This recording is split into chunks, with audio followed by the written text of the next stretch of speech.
A paz do Senhor. Bem-vindo a mais um Resumo EBD. Para você que é novo por aqui, eu sou a diaconisa Tânia Anjo, sou professora de Escola Bíblica Dominical. Sou do Ministério de Duque de Caxias, Rio de Janeiro. Chegamos mais uma aula, lição número 11. O título dessa lição é Atributos da Unidade da Fé, Humildade, Mansidão e Longanimidade. Você já curtiu? Já deu o like aí embaixo? Já se inscreveu no canal?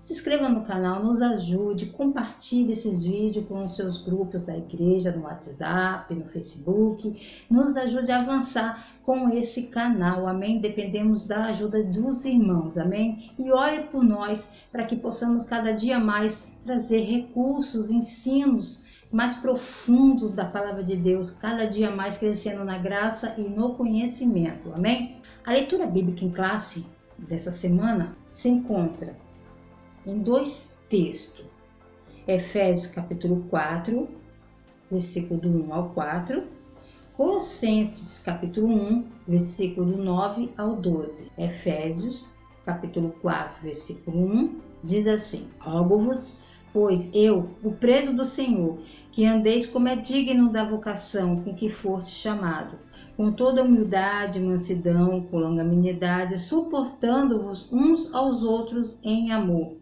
procurando guardar a unidade do Espírito pelo vínculo da paz. Há um só corpo e um só Espírito, como também fostes chamados em uma só esperança da vossa vocação. Colossenses capítulo 1, versículo 9. Por esta razão, nós também, desde o dia em que o ouvimos, não cessamos de orar por vós e de pedir que sejais cheios do conhecimento da sua vontade, em toda a sabedoria e inteligência espiritual, para que possais andar dignamente diante do Senhor, agradando-lhe em tudo, frutificando em toda a boa obra e crescendo no conhecimento de Deus, corroborados em toda a fortaleza, segundo a força da sua glória, em toda a paciência e longanimidade com gozo, dando graças ao Pai que nos fez idôneos para participar da herança dos santos na luz. Aleluia. A lição de hoje vem falando de algumas virtudes que faz parte do fruto do Espírito e que a igreja evidencia através desses frutos, dessas virtudes, o evangelho em nós, na igreja principalmente, amém? A igreja, quando a gente fala, nós estamos falando de pessoas, não estamos falando de templos, mas de pessoas. A verdade prática diz, a unidade na igreja depende de que os crentes evidenciem no cotidiano a humildade, a mansidão e a longanimidade. A unidade, ela na verdade já existe, porque somos corpo de Cristo. Nós devemos mantê-la, procurar manter essa unidade no corpo, amém? Logo no versículo 1, Paulo vem dizendo assim, rogo-vos, ou seja, ele está exortando a igreja. Rogo-vos, ou seja, uma urgência. Estou pedindo, por favor, urgentemente, que o quê? Que ele está falando assim, porque eu, o preso do Senhor, ou seja, estou aqui por amor a Deus, por amor a vocês. Então, eu peço, por favor, que andeis, porque nós devemos agir de modo coerente com a vocação que recebemos, ou seja, a nossa fé. Tem que haver uma coerência. Você é cristão e tem um modo de viver de um cristão. Então ele está pedindo para que andeis como é digno da vocação com que foste chamado. Então nós tem que haver uma coerência. Nós abraçamos uma fé, então nós precisamos de equilíbrio na doutrina e na prática. Porque muitas vezes a pessoa aprende, mas não pratica. Então tem que haver um equilíbrio. Tem que haver esse equilíbrio. Em Tito, capítulo 2, versículo 10, diz assim, não defraudando, antes mostrando toda a boa lealdade para que em tudo seja ornamento da doutrina de Deus nosso Salvador, que sejam ornamento da doutrina. Quando a gente fala de ornamento, que lembra? Decoração. Ah, vamos decorar a igreja para ter festividade, não sei o quê, chama a irmã fulana. É desse jeito o nosso meio. Ornamento, nós somos um ornamento, nós temos que nessa doutrina sermos ornamento de Deus, nosso Salvador. Então, a nossa doutrina tem que bater com o nosso agir, com o nosso viver, com a nossa prática, tem que ter a prática. Muitas vezes a pessoa sabe, mas não pratica o que aprendeu.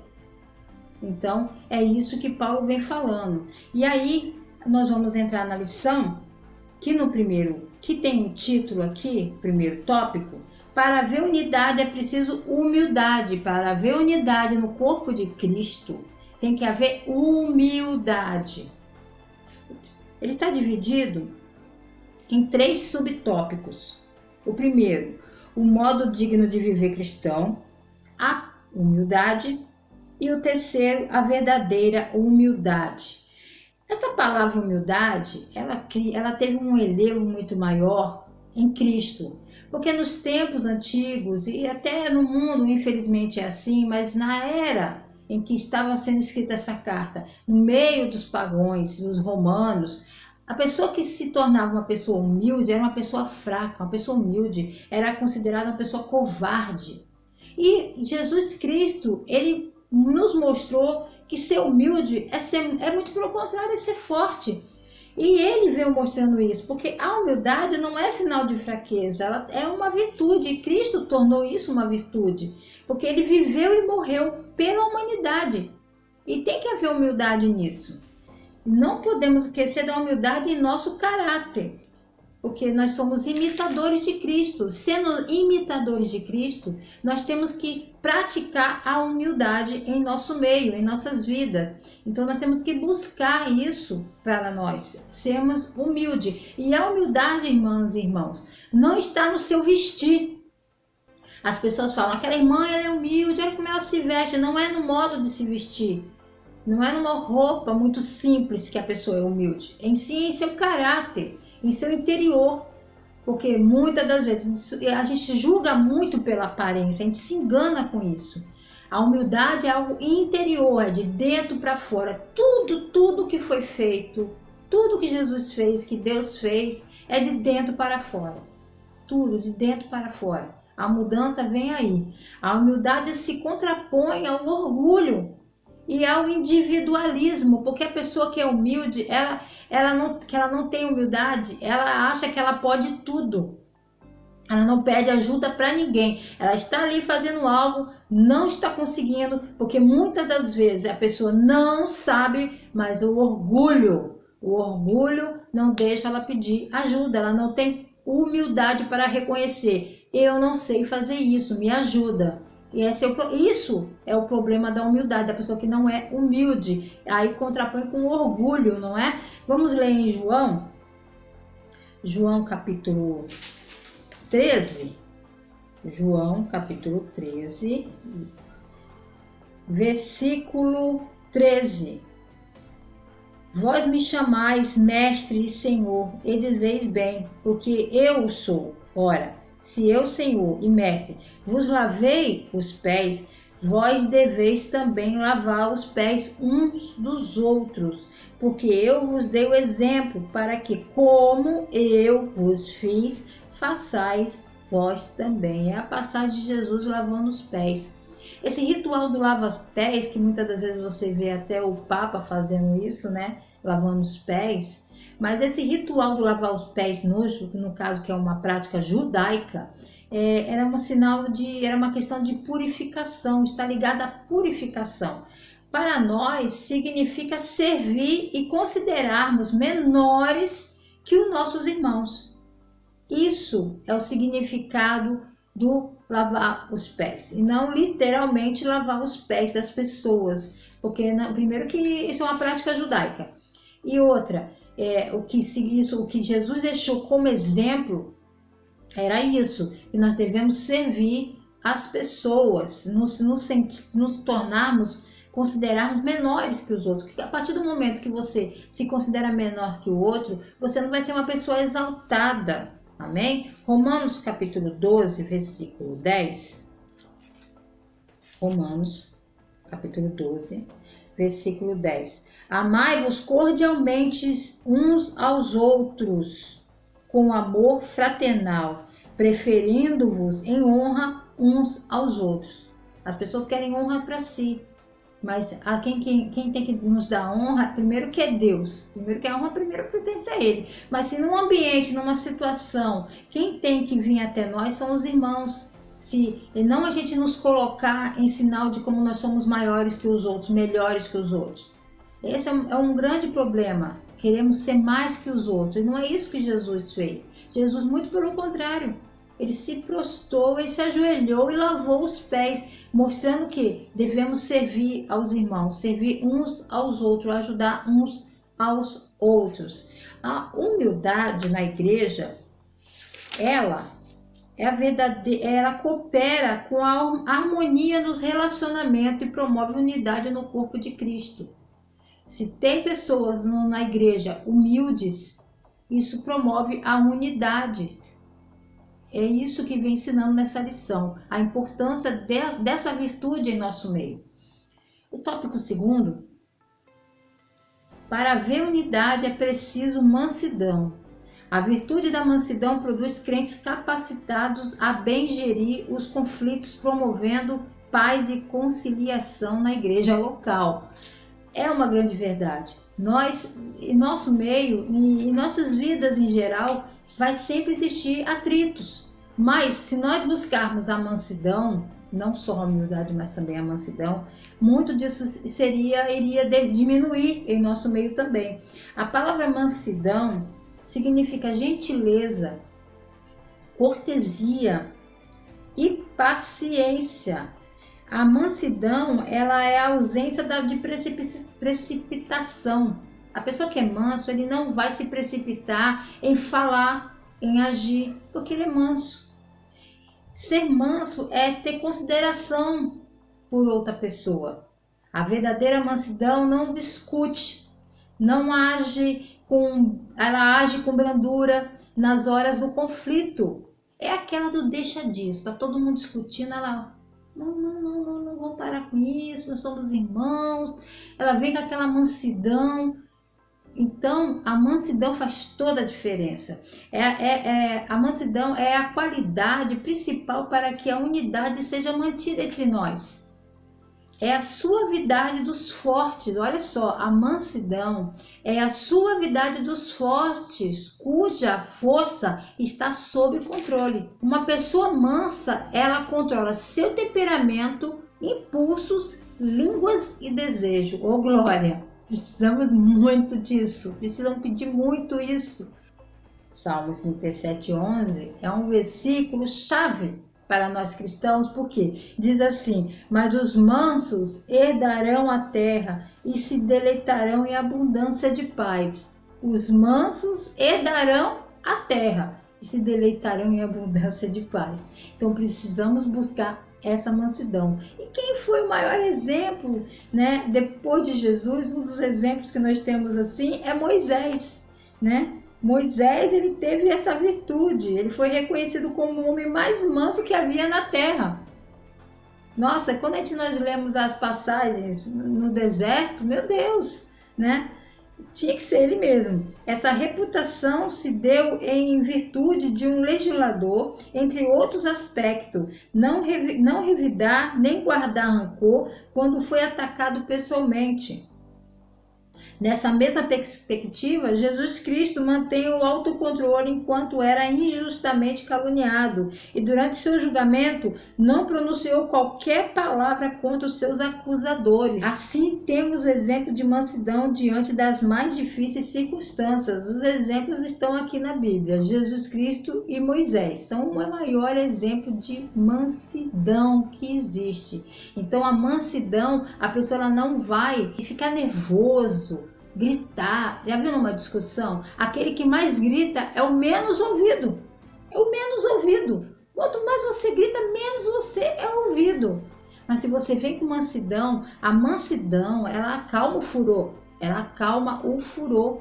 Por mais nervosa que a pessoa esteja, se você vem com mansidão, porque a mansidão ela vem junto com o amor, ela consegue acalmar as pessoas e manter essa unidade em nosso meio. Tópico terceiro.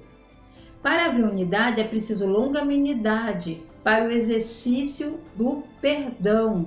E ele está dividido em três subtópicos, que é longanimidade, um fruto do Espírito, suportando uns aos outros, o perdão como premissa do amor. Então, a longanimidade é uma virtude que capacita o crente a ser tolerante com os erros alheios, assim liberar o perdão aos ofensores. Se nós começarmos a olhar com um olhar de misericórdia para com o nosso próximo, nós vamos aprender a perdoar.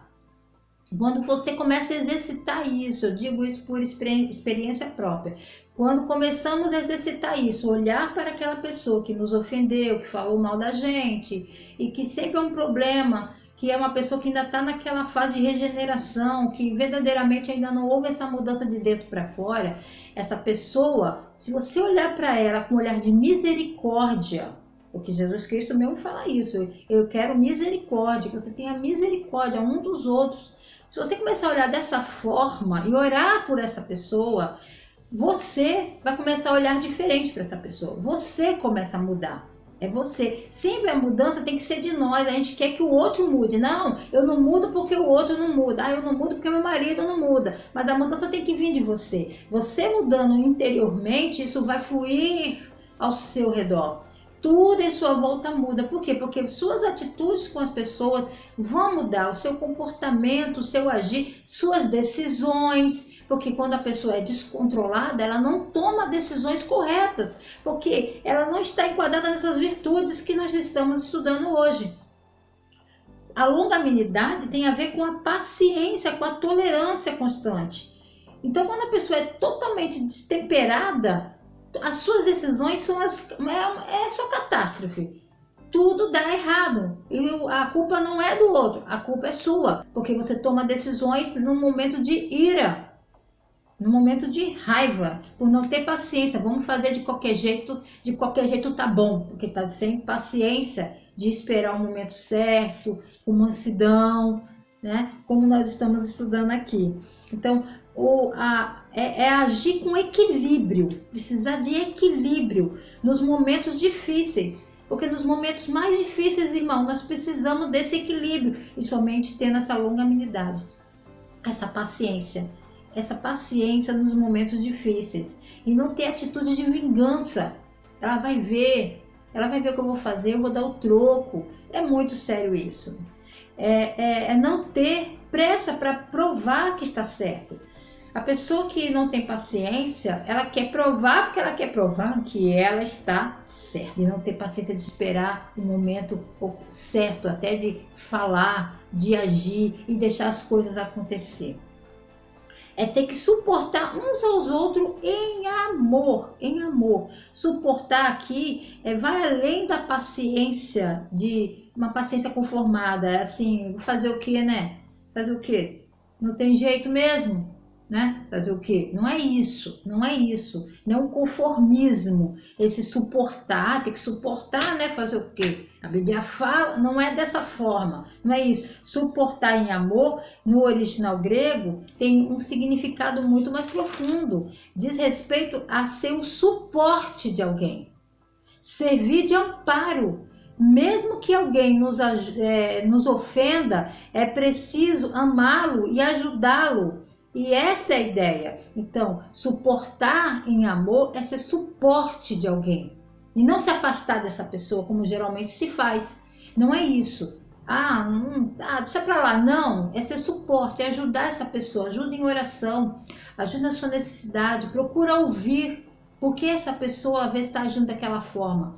E quando nós vemos para a igreja, vemos para Cristo, nós trazemos muitas mazelas e muitas coisas estão lá dentro escondido e precisa ser trabalhado também. E muitas vezes a pessoa precisa falar, somente falar e ser ouvido. A unidade da igreja é formada pelo Espírito Santo. Na verdade, o Espírito Santo, ela faz essa unidade. Então, quando Paulo vem falando com Éfesos, rogo-vos, é para somente haver uma manutenção dessa unidade, manter.